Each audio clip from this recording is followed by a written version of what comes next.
Bonjour, bienvenue à tous. Je suis Marie Bagnoli, vice-présidente de l'UPE 13 en charge du commerce. J'ai le plaisir de vous recevoir aujourd'hui pour cette nouvelle édition de Place des entrepreneurs.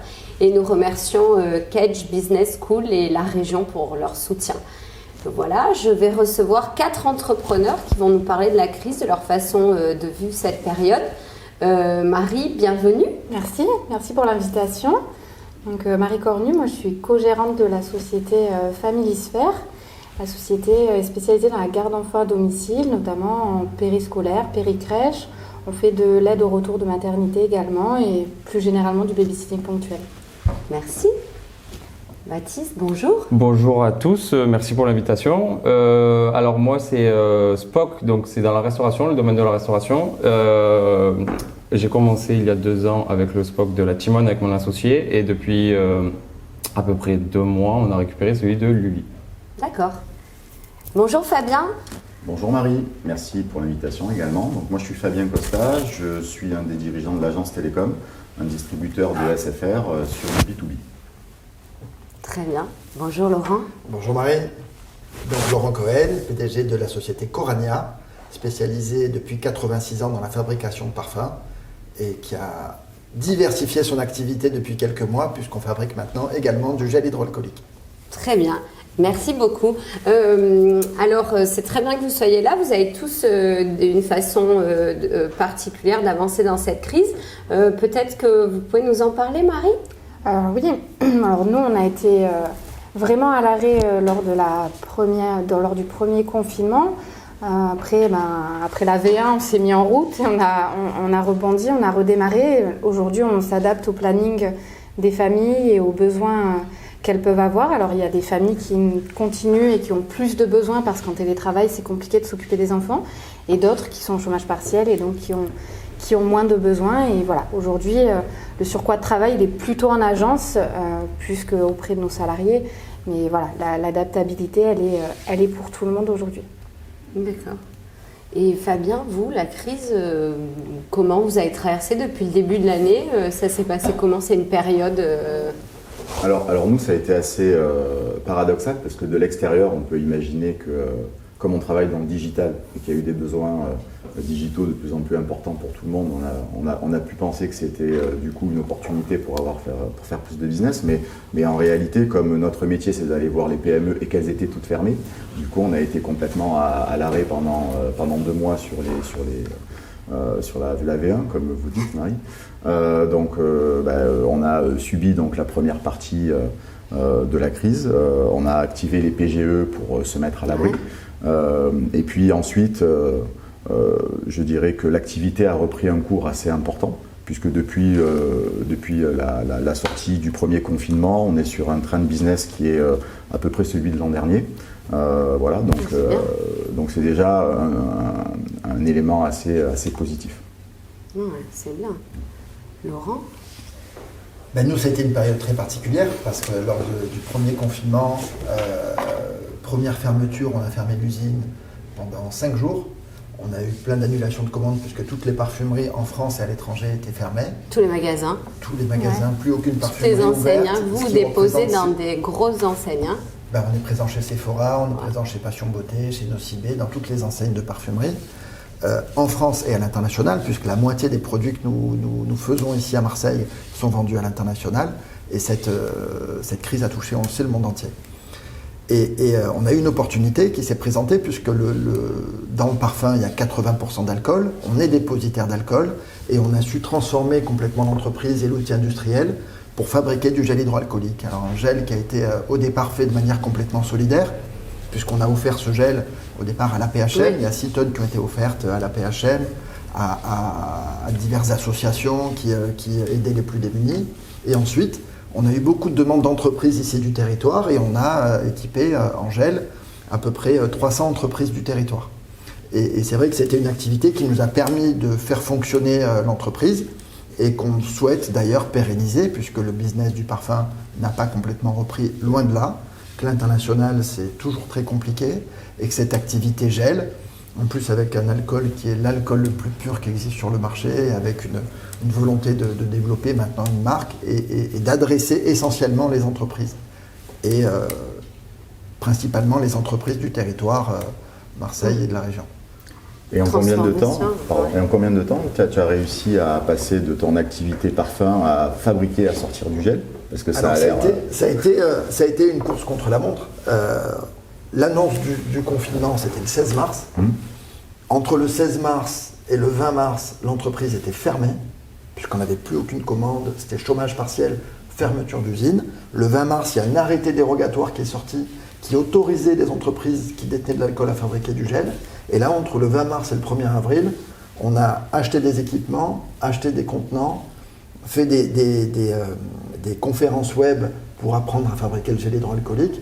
Et le 1er avril, toute l'équipe de production est revenue à l'usine et on a commencé à fabriquer du gel. Il a fallu réinvestir du coup un budget. Alors, la première chose que j'ai faite le 16 mars, un peu comme tout le monde, je me suis dit c'est la fin, annulation de commandes, en plus des grandes enseignes qui me disaient on ne sait pas quand est-ce qu'on va vous payer, donc une grosse angoisse que tout le monde a partagée. Donc, première chose qu'on fait, on demande le PGE.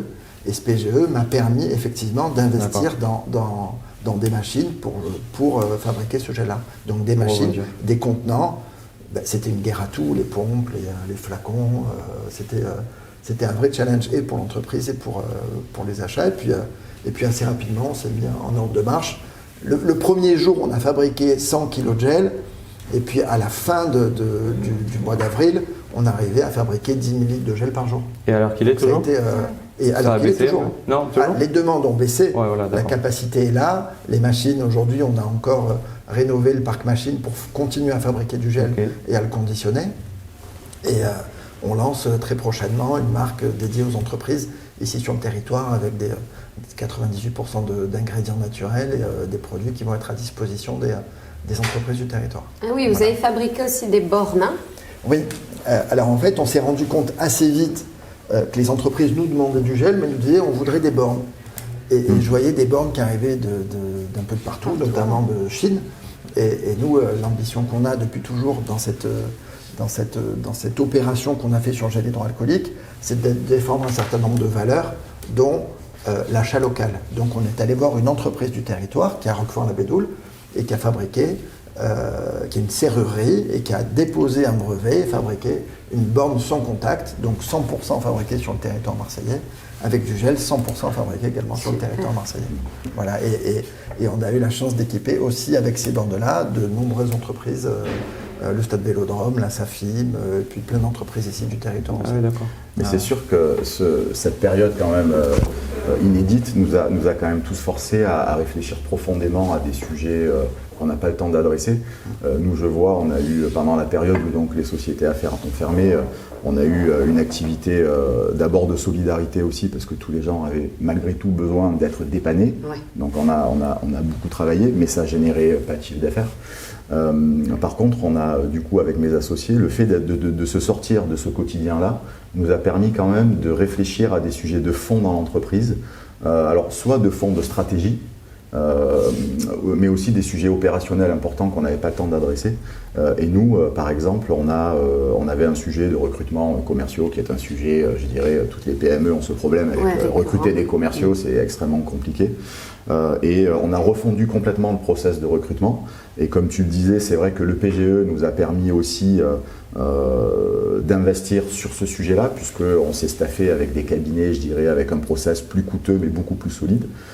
Et la refonte de ce process pendant ces 2 mois-là et de l'intégration des commerciaux nous a permis de passer d'un statut de recruter avec 50% de churn, c'est-à-dire qu'on perdait 50% des recrutés dans les 2 premiers mois, et des performances, je dirais, moyennes, à des recrutés avec un taux de succès de 90%. Donc on n'avait plus que 10% de taux de churn et avec une performance qui est extrêmement importante. Et on a recruté comme ça, on est 165 dans la société, on a recruté, quand on est sorti du confinement, on a commencé donc en juin à recruter, entre juin et maintenant, on a recruté 25 commerciaux. Et ces commerciaux-là, finalement, commencent à soutenir mon activité, puisqu'ils pèsent aujourd'hui entre 5 et 10% du revenu. Et je suis sûr que c'est ce qui va nous porter sur 2021 et porter la croissance de la société sur 2021. Donc c'est sûr que l'impact négatif l'impact financier va être négatif parce qu'avec 2 mois d'inactivité, tu peux pas, c'est compliqué de gagner de l'argent, ça se rattrape pas. Mais par contre, sur 2021, je suis persuadé que cette réflexion-là et ce temps qu'on a passé à réfléchir à ces sujets-là va clairement changer la phase de notre appréhension de ce sujet-là et donc de notre résultat, de manière extrêmement directe. Du coup, vous n'avez mis personne au chômage partiel ? Si, au début, on a mis, au début, quand les sociétés ont fermé, on a mis d'abord tout le monde au chômage partiel, mais plutôt pour protéger les gens, parce qu'on a eu, l'immédiateté de la solution, de la situation a fait que. Par contre, comme on a eu beaucoup de demandes de clients pour les aider, malgré tout, on a dû donc mettre une partie des managers et des personnes en activité. D'ailleurs, on voit qu'il y a quand même beaucoup de solidarité et les salariés sont quand même contents de travailler, je trouve. Oui. Donc, du coup, on a eu à peu près 20% des personnes qui ont travaillé pour assurer la vie des solutions qui étaient chez nos clients. Mais pour vous donner un exemple, nous, on sort à peu près tous les mois, on reçoit 600 colis et on en réexpédie 400. Donc le chômage partiel, c'est peut-être aussi un sujet parce qu'on nous demande aujourd'hui de travailler complètement en chômage partiel, mais il y a des opérations qu'on ne peut pas faire en télétravail. Télétravail, je veux dire, tous les mois, on bouge 1000 colis qui nécessitent des opérations, un système d'information, etc.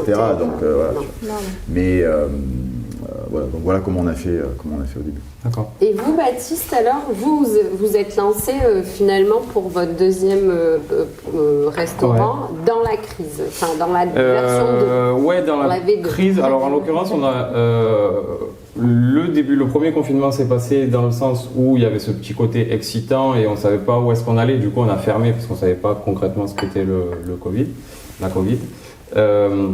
Du coup, on a fermé le restaurant, on a vidé les stocks, on a dû se gérer en fait ce petit moment de panique. Et au bout de 3 semaines, à partir de ce moment-là, tout le monde a un peu pris conscience de ce qui se passait. Et c'était rigolo au début, les vacances, on en profite pour se reposer, je veux dire. Et en fait, on a vite réagi dans le sens où on était à la Timone. Du coup, à l'époque, on n'avait que celui de la Timone. On s'est dit, c'est un quartier qui est essentiel au développement de la crise. Donc il faut qu'on fasse quelque chose. Donc j'ai appelé mon associé, j'ai appelé Christophe Juville, du coup le fondateur de la franchise, pour savoir si je pouvais réouvrir, dans quelles conditions, avec quelles mesures. Et en fait, ce qu'on a fait, c'est qu'on a ouvert le midi pour essayer de vendre à qui on pouvait vendre. Et ce qu'on ne vendait pas, on le donnait le soir aux soignants. Aux soignants. D'accord. Tout à fait. Du coup, ça nous permettait de ne pas jeter, d'essayer de continuer à vivre et en même temps de faire des dons. Et donc, on y a trouvé pas notre bénéfice, mais on a tiré notre épingle du jeu en faisant ça. On travaillait aussi concrètement, ça nous permettait de nous lever le matin pour faire une activité, exactement. Du coup, l'activité a petit à petit repris avec le déconfinement et tout cet été, on est resté ouvert. Et en parallèle, Christophe nous a proposé de reprendre Lully, qu'il avait lui à 100% juste derrière l'Opéra, et nous a proposé cette opportunité de relancer le restaurant post-confinement et post-travaux aussi dans le quartier. Ouais. Est-ce que vous êtes prêt à le faire? Donc avec mon associé, on a pas mal discuté et bien que le contexte soit particulier, on s'est dit on tente, on connaît la machine, on va essayer de gérer le quartier, même si c'est le centre-ville, tout le monde connaît. Et voilà, on essaye d'adapter en fait la même stratégie qu'on avait à la Timone ici. Et après, du coup, forcément, c'est à réadapter avec le nouveau confinement. Mais on a la chance de passer à travers le maille du filet, dans le sens où on était déjà dans le créneau de la livraison, de l'emporter. C'est pas comme les vrais restos qui ont dû se réadapter en refaisant des packaging, en créant même des packaging, en se mettant sur les plateformes. Nous, on était déjà sur tout, donc en fait, on ne reçoit pas les gens. En fait, vous optimisez ce que vous faisiez dans une partie de votre activité. Exactement, on a approfondi Uber Eats si on devait l'approfondir, même s'il était déjà bien en place. On a cherché à avoir des stratégies avec le réseau en lui-même sur toutes les franchises pour avoir une force de frappe plus conséquente.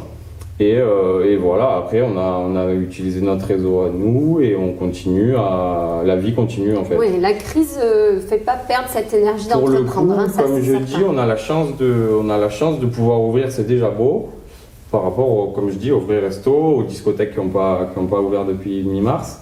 Et donc ça nous permet d'avoir une activité. Psychologiquement, c'est beau de se lever pour son resto, de ne pas le voir fermer.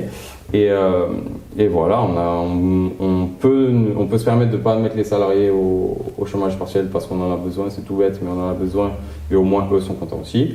Et voilà, et même pour tout vous dire, hier j'étais sur mon canapé et je me suis dit, qu'est-ce que je fais sur mon canapé alors que c'est le soir? En fait, c'est que du midi à la base, le SPOC. Je me suis dit, je suis autorisé à ouvrir le soir. Et je me permets de rester fermé alors qu'il y en a qui rêveraient d'ouvrir. Donc on a prévu d'ouvrir d'ici la semaine prochaine le soir pour mettre à profit ce créneau qui nous est proposé D'accord, et les SPOC qu'on ouverts. n'utilise pas. Et l'enseigne a été solidaire de la situation. Très solidaire en fait, ce qui s'est passé. Parce que c'est important aussi, c'est-à-dire que quand on est Bien sûr. distributeur, nous on l'est par exemple avec SFR aussi, c'est vrai que la position de l'enseigne à ce moment-là, elle est déterminante, quoi. Oui, C'était c'est très bien. délicat, dans le sens où même si ça reste un réseau, chacun a son restaurant et chacun a son quartier, chacun a sa vie, chacun a ses salariés. Et pour le coup, pas toutes les semaines, mais très fréquemment, on avait un Zoom pour parler entre tous les franchisés, entre tout le bureau SDES, ça s'appelle, c'est le réseau, le noyau en fait de SPOC. On avait des Zooms pour dire alors à Marseille comment ça va, tel SPOC comment ça va, est-ce qu'à Paris vous avez le droit de faire ci ou de faire ça. Et du coup, on faisait une mayonnaise pour récupérer le meilleur de chacun, pour que nous on s'adapte, pour que ouais non là on va rester fermé, là on va ouvrir. Et du coup, oui, très solidaire. En plus, ils ont créé un fonds financier pour subvenir aux besoins s'il y en avait. Donc au final, on a beaucoup échangé, que ce soit de manière protocolaire ou alors plus personnelle, où ils nous appelaient pour savoir si on avait besoin d'aide, si on avait besoin de communication, si on avait besoin de quoi que ce soit. Donc vraiment une aide, et c'est là où on voit les bienfaits d'être en franchise, quoi. Ouais, c'est la force du réseau, hein, c'est sûr. Exactement. Et vous, Marie, il y a des transformations qui se font là, pour la version 2, la saison 2 de la Covid. Pour le coup, les transformations, c'est plus de l'adaptabilité. Ouais. On ne réinvente pas le métier. Hein. Aujourd'hui, notre métier, c'est faire de la garde d'enfants. Donc, on ne peut pas garder des enfants à travers une caméra. C'est le click and collect. On n'a pas encore trouvé comment cliquer sur la nounou pour qu'elle garde les enfants. Donc, il n'y a pas vraiment de changement de métier comme l'aurait pu le faire, mais on s'adapte avec des horaires. On s'adapte avec effectivement des horaires, finalement j'ai besoin demain parce que j'ai une visio et ça va durer un petit peu plus de temps, donc il faut que ma nounou reste plus longtemps. Voilà, on adapte et la devise de Familysphère aujourd'hui c'est ensemble au service de vos enfants, et on est vraiment au service des familles et des parents pour accompagner les parents dans leur télétravail. Après, on comprend aussi qu'il y a des parents qui ont complètement arrêté l'activité parce que le chômage partiel, ça touche aussi certaines de nos familles. Mais on a aussi beaucoup de soignants, on accompagne beaucoup de familles de soignants. Et vous avez mis des choses en place pour cette période, pour les soignants? Alors, on s'adapte vraiment au planning et on a demandé aux nounous d'être le plus disponible possible. Encore une fois, voilà, moi j'ai régulièrement toutes mes équipes au téléphone. J'étais encore lundi avec une d'entre elles. Et voilà, l'idée c'est vraiment qu'elles soient accompagnées, qu'elles soient disponibles, parce qu'on va certainement leur demander des heures qui sont différentes de ce qu'elles peuvent avoir, un quotidien qui est différent, des plannings qui vont évoluer beaucoup plus vite que ce qu'on pouvait avoir. 80% de notre activité, c'est 16h30, 18h30, 19h. Là, aujourd'hui, on est sur, finalement, j'ai besoin de 4 heures aujourd'hui, mais pas demain. Voilà, on adapte vraiment les plannings des salariés. Plus tard le soir, plutôt le matin. Peut-être, voilà, un peu plus tard le soir. Mercredi matin, je suis en télétravail, mais voilà, le télétravail avec mes enfants, c'est compliqué. Ils ont besoin d'attention. Et dans l'intérêt des enfants, aujourd'hui, s'il y a des parents autour de la table, faire du télétravail avec des enfants, c'est compliqué quand même. Oui. Hein. Oui, ils ont besoin quand même qu'on soit... les enfants ont besoin qu'on soit disponible pour eux, et c'est tout l'intérêt de faire appel à une nounou Familysphère, c'est que la nounou aujourd'hui, elle va s'occuper que des enfants. Donc c'est vrai qu'on le voit quand on propose le télétravail, on sent quand même que les salariés sont contents aussi de venir au bureau. travailler. Oui. On sent, je trouve que c'est un de nos rôles de dirigeants, ça a été vraiment aussi de rassurer les salariés. Je ne sais pas si vous avez eu aussi le même sujet, mais les gens ont été quand même vachement inquiets pendant cette crise-là. Donc trouver une activité et pouvoir assurer leur avenir aussi, comme le nôtre. Mais c'est vrai que sur le télétravail, on sent que les gens sont quand même contents de venir au travail. Et en tout cas, moi, dans ma société, j'ai plutôt des demandes de est-ce qu'on peut revenir travailler et dans quelles conditions, plutôt qu'une grosse levée de boucliers en disant on veut tous rester à la maison. Oui, la dynamique de l'endroit, c'est très important. Je pense. Oui, puis ça permet aussi d'échanger avec les autres collaborateurs, je pense. Et puis de vraiment, je pense que quand on est en télétravail, on ne fait plus trop la frontière entre je suis au travail, je suis à la maison. Cette frontière-là, elle se fait quand les enfants rentrent de l'école, souvent, mais sinon, elle se fait plus trop. Enfin, ça nous arrive de... Beaucoup plus de distractions. Voilà, et puis de prendre l'ordi, de prendre un appel à 20h, alors qu'on ne le prendrait pas si on n'était pas au bureau à ce moment-là. Donc c'est vrai que je pense que pour les salariés, il y a ce besoin aussi de redéfinir les frontières de... Oui, c'est ça. Et puis j'adore Marie parce qu'elle dit est-ce que vous avez transformé, tu lui posais la question, est-ce que quelque chose a été transformé? Non, on ne peut pas transformer. Et puis finalement, tout a été transformé. Oui. C'est vrai que vous avez fait preuve d'agilité en transformant les horaires, en disant qu'on répond à des heures qui sont... Et s'il y a bien une leçon à tirer, je pense, de cette crise, et en vous écoutant, c'est vrai que c'est flagrant, c'est que il me semble que la vie des entrepreneurs s'est transformée en 6 mois. Oui. Et a été complètement bouleversé. Effectivement. On attendait, le métier, la base n'a pas changé, mais ce qu'on attendait d'une enseigne peut-être, c'était qu'elle nous fournisse des fonds, de la communication, etc. Et là, on parle de solidarité. On se dit ce que j'attends, moi, c'est que l'enseigne nous fournisse de la solidarité. Sur le recrutement, c'est vrai que c'est des sujets de base, mais c'est des sujets qui sont essentiels pour l'entreprise, et on revient peut-être aux fondamentaux. On revient aux fondamentaux et on essaye de se transformer en se disant que le monde qui nous attend va être très différent du monde qu'on a connu auparavant. On va le construire même. Comment on va construire notre vie professionnelle pendant et après la Covid? Et nos managers vont être transformés. Parce qu'on ne manage pas aujourd'hui tel qu'on manageait auparavant. L'image du télétravail s'est transformée. Avant, tout le monde demandait le télétravail, je veux du télétravail. Et aujourd'hui, on le voit avec la deuxième crise. On parle de télétravail, ah non, je veux venir au bureau. Tout le monde veut revenir au bureau et se rend compte que le télétravail a quand même ses limites. Mais c'est vrai que moi, je vois, si je dois réfléchir à ce qui s'est passé cette année, il y a eu des transformations opérationnelles, le recrutement, ok, très bien. Mais il y a eu aussi une vraie réflexion, tu as raison, dans l'approche que l'on a de notre relation globale, par exemple, nous, avec l'enseigne. C'est-à-dire qu'aujourd'hui, moi, ce que je demande à l'enseigne SFR, c'est pas la même chose que l'année dernière. Et c'est vrai que ce qu'on a d'ailleurs, le travail qu'on a fait là avec mes associés depuis 6 mois avec l'enseigne, c'est de leur proposer un nouveau modèle de collaboration avec beaucoup plus de proximité, beaucoup plus aussi de relations durables, avec donc plus de proximité et plus de durabilité. Et c'est là qu'on a vraiment vu la réaction, qu'on a vraiment mesuré le degré de notre partenariat. Et c'est vrai qu'on a eu, et c'est peut-être le plus gros satisfecit de cette année, on a eu, nous, l'accord de SFR d'avoir un nouveau modèle très favorable l'année prochaine, pour nous, mais aussi pour eux, et pour les clients, j'espère. Mais globalement, ça, c'est hyper positif, parce que c'est vrai qu'on s'est recentré sur des sujets de fond qu'on n'aurait pas traités sinon, qu'on aurait sans doute laissé, je dirais, de manière latente, et qui, au final, nous aurait pénalisés tous. Parce qu'on aurait moins bien travaillé, ça aurait été tout ça moins profitable. Et quand je vois qu'on aurait pu passer à côté, tu vois, du coup, je trouve, alors on essaie toujours de trouver du positif dans cette année, je pense que c'est important, mais globalement, ça c'est hyper positif parce que ça va nous faire repartir sur une dynamique de 5-10 ans, vraiment de manière vraiment augmentée avec SFR, quoi. Oui, et puis c'est vrai que ce côté de préserver l'écosystème dont on fait partie, pérenniser, que ce soit préserver, les fournisseurs, les collaborateurs. Local, cette préservation de l'écosystème est essentielle et il y a des valeurs qui reviennent, en tout cas, dont on parlait énormément auparavant, mais qui reviennent sur le devant de la scène. Et de l'entraide et de la co-construction. De l'entraide, de la confiance. Avec les vrais restaurants, il y a ce débat-là, du coup, avec les vrais restaurants qui sont fermés, de pouvoir pérenniser les fournisseurs, les petits agriculteurs, les petits viticoles. Oui, c'est bien, ça fait fleurir de nouvelles idées.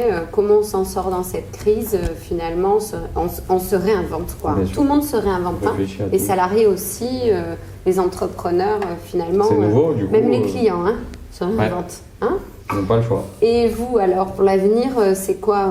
On laisse les spots ouverts le soir, alors? Même quand on va On teste être les spots déconfiné? ouverts le soir, on va voir comment ça peut, est-ce que ça va prendre, est-ce que ça en vaut est-ce que le jeu en vaut la chandelle. L'idée est là, on va voir comment ça se passe. Après, ça reste un concept du midi. L'idée n'est pas de chambouler le concept, mais c'est l'opportunité que j'ai envie de saisir. Et après, sur le court moyen terme, on va rester avec nos habitudes, c'est-à-dire de faire de l'emporter toujours, du surplace si on y arrive, à quelles conditions encore, mais on verra, on s'adaptera. Et voilà, on espère que la vie reprendra son cours de manière comme avant. Et parce qu'on a quand même une perte de chiffre d'affaires quand même qui est conséquente, Ouais. comme tout le monde je pense, enfin, en fonction du domaine d'activité.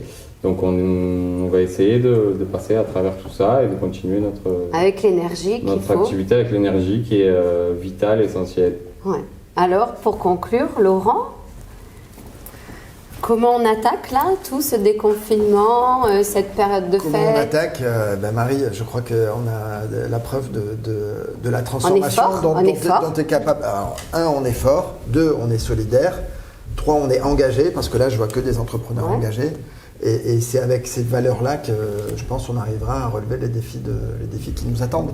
Et se dire, alors on peut imaginer que le monde de demain ressemblera à celui d'hier. Moi, j'ai la conviction que ce sera complètement différent. Qu'en effet, on se souviendra de ce qu'a fait Spock pendant cette période-là. On se souviendra que, je pense à l'agence Télécom, qu'en effet, il y a un nouveau recrutement, qu'il y a une nouvelle façon de faire. Et ça perdurera. Se souviendra que Familisphère est un soutien est un soutien à pour les transformer ses mamans, horaires, à ses pour les réponses. mères qui travaillent, Et je pense on peut que le cette, dire. cette agilité, elle n'est pas prête d'être abandonnée, je pense, Non, dans l'entreprise. Clairement, elle n'est pas prête d'être abandonnée. Après, ça a toujours été nos valeurs. Enfin, on ne se réinvente pas non plus complètement. Aujourd'hui, vraiment, c'est de répondre aux besoins des parents, des familles. Et enfin, ça, c'est dans nos gènes, quoi. Donc, mais oui, effectivement, on va être peut-être un peu plus attentionné, plus réactif. Plus agile, forcément. On va être plus à l'écoute aussi des problématiques parce qu'on les connaît aussi, forcément. Oui, Donc cette crise nous rend plus forts. Cette crise, il Nous va challenge et nous falloir en rend tirer des enseignements, il va falloir forcément en tirer des points positifs. Cette crise est une catastrophe économique, ne l'oublions pas. Mais à côté de ça, il y aura vraisemblablement des opportunités de transformer nos business et de transformer nos manières d'appréhender l'entreprise qui font qu'on a le devoir d'en tirer des choses positives. Sinon, on ne s'en sortira pas. Ouais. Eh bien, je vous remercie beaucoup d'avoir partagé avec nous ce moment et puis je vous souhaite de faire vos cadeaux de Noël chez vos commerçants de proximité. Voilà. Merci, Bon, je vous souhaite une Merci. bonne journée et merci à tous Marie. d'être venus. Merci. Merci beaucoup. Merci.